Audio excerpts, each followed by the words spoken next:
Hello കൂട്ടുകാരെ, welcome to daily kitchen hacks YouTube channel. ഇന്നത്തെ വീഡിയോയിൽ മുട്ടയുടെ ടിപ്സുകളുമായിട്ടാണ് ഞാൻ വന്നിട്ടുള്ളത്.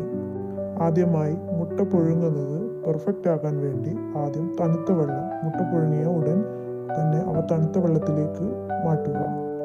വെള്ളത്തിൽ അല്പം വിനാഗിരി ഒഴിച്ചാൽ മുട്ടയ്ക്ക് എന്തെങ്കിലും വിള്ളലുണ്ടെങ്കിൽ ഉള്ളിലെ വെള്ളക്കൂര് പുറത്തേക്ക് വരാതെ ഇരിക്കും. തോട് കളയാൻ ഏറ്റവും എളുപ്പം പുതിയ മുട്ടയേക്കാൾ 3-4 ദിവസം പഴക്കമുള്ള മുട്ടയാണ്. അടുത്തതായി മുട്ട ബുൾസൈ ഉണ്ടാക്കുമ്പോൾ മുട്ട പാനിൽ ഒഴിച്ച ഉടൻ ഉപ്പ് നേരിട്ട് മഞ്ഞക്കുരുവിന് മുകളിലേക്ക് ഇടരുത്, വെളുപ്പിൽ മാത്രം ഇടുക. മുട്ടയുടെ മഞ്ഞ പെർഫെക്റ്റായി വേണമെങ്കിൽ പാന് മൂടി 30-40 സെക്കൻഡ് വേവിക്കുക. അവസാനമായി അല്പം കുരുമുളക് പൊടി തളിച്ചാൽ സൂപ്പർ ടേസ്റ്റാണ്. അടുത്തതായി മുട്ട ഓംലെറ്റ് ഉണ്ടാക്കുമ്പോൾ മുട്ട അടിക്കുമ്പോൾ 1-2 ടീസ്പൂൺ പാൽ ചേർക്കുക. ഇത് ഓംലെറ്റ് സോഫ്റ്റ് ആവും. ഉപ്പ് അവസാനം ചേർക്കുന്നതാണ് നല്ലത്.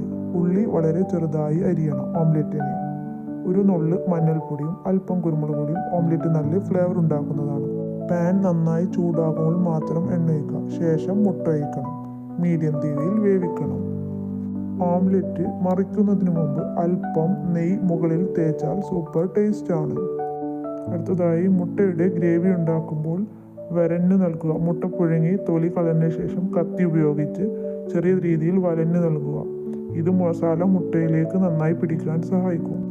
മുട്ടക്കറിക്ക് പ്രത്യേക ഒരു മണം ലഭിക്കാൻ മസാല വഴറ്റുന്ന സമയത്ത് അല്പം പെരുംജീരകം കൂടി ചേർക്കുന്നത് നല്ലതാണ്.